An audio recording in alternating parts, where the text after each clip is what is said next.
Hey there, Heather. Hello there. It's Jeff Cutter Dubbin, welcoming you to another Degrassism. Happy New Year 2024. This will be the first of a block of 3 Degrassisms that will be put up on the Cutter Historical YouTube channel. There will be a possibility of a few changes if I do Degrassi videos and other videos, because I'm in the process of getting some stuff redone around the living room. As you can plainly see, that I have the TV. I have a TV right there, and all that. So yeah, things will be changing, formats and all that. Just don't know how to record video, like record myself. Am I gonna have to figure something out? Well, here's the thing. This is a Degrassism, and I know I haven't done Degrassi videos for 3 months, since October the 12th. And of course, you know, the anniversary of Time Stand Still. Now, I've been busy with other stuff, including my health issues, but the simple fact is that I've got 3 Degrassisms on the board. My first Degrassism is underrated hate of someone in the Rick Burry storyline, but it's not a main character. Here's what I said.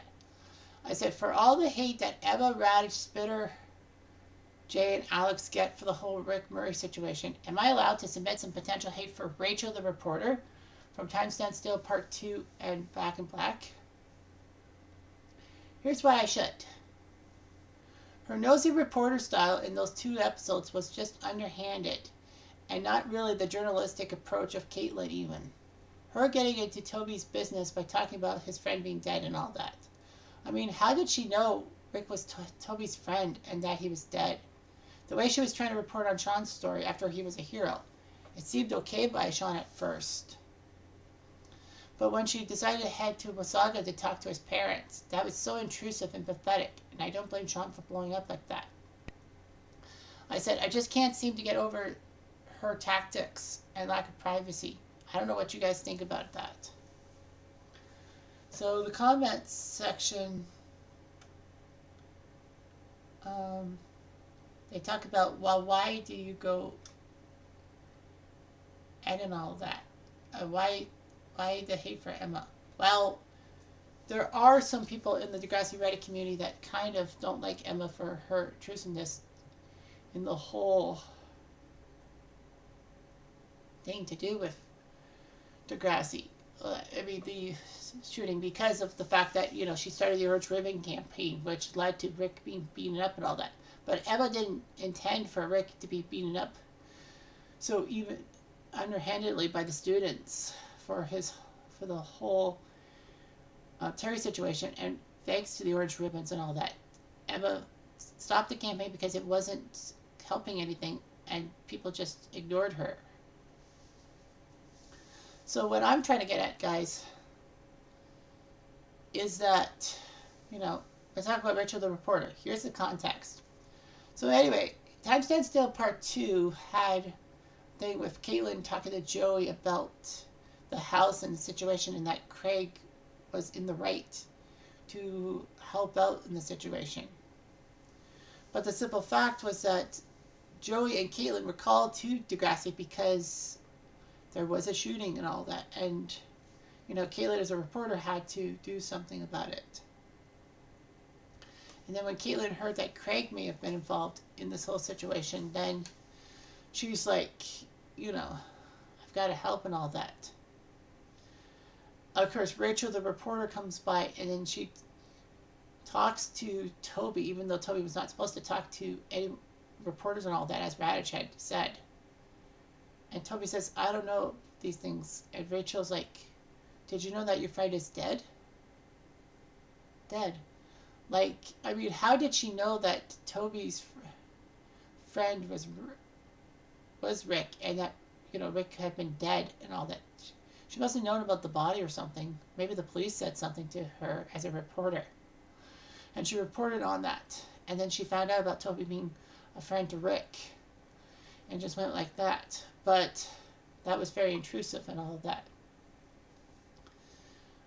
And she was upset with Caitlyn. Caitlyn says, you know, don't talk to these kids. Let them have their privacy. Learn to share, Caitlyn. But the fact of the matter is that, you know,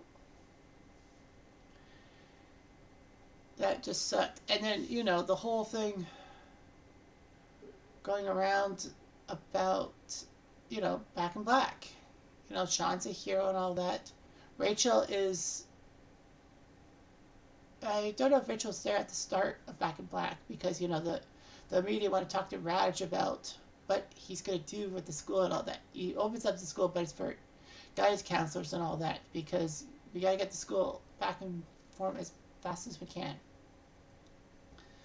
So, you know, Rachel comes up to Sean when, I don't know if Sean was going to go home or something, but Sean was with Ellie, and then Rachel pops up out of nowhere and says to Sean, you know, Sean Cameron, you're a hero, and I even did an interview with your parents, and Sean's a little bit protruded.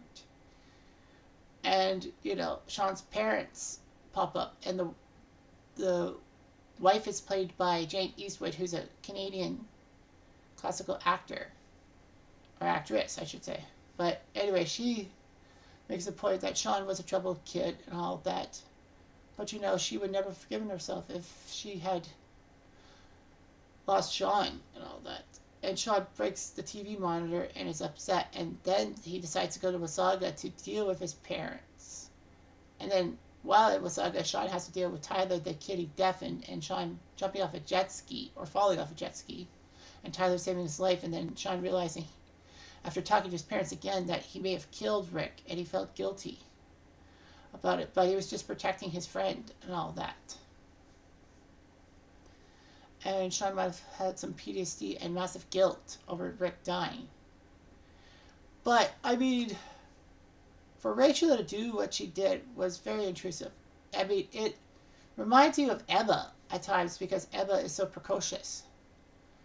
But also when you got to realize that, you know, as a reporter, sometimes you've got to deal with the story, which is fine, but, you know, Caitlyn does it so eloquently. Rachel doesn't. Rachel is more for get the story, get the scoop, no matter what it takes. The fact of the matter is that, you know, Caitlyn was a good reporter and all that. And, you know, didn't undercut anybody, potentially. And the fact is that Rachel was the complete opposite of Caitlyn.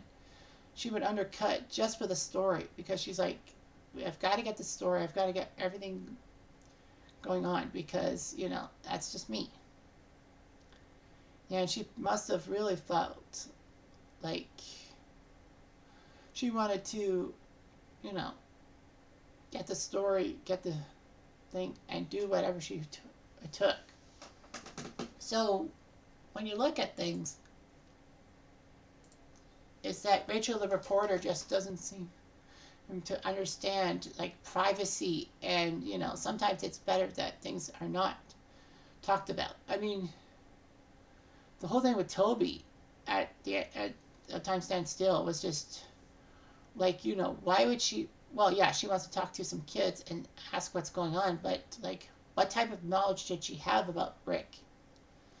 And knowing that he was Toby's friend and that he's dead.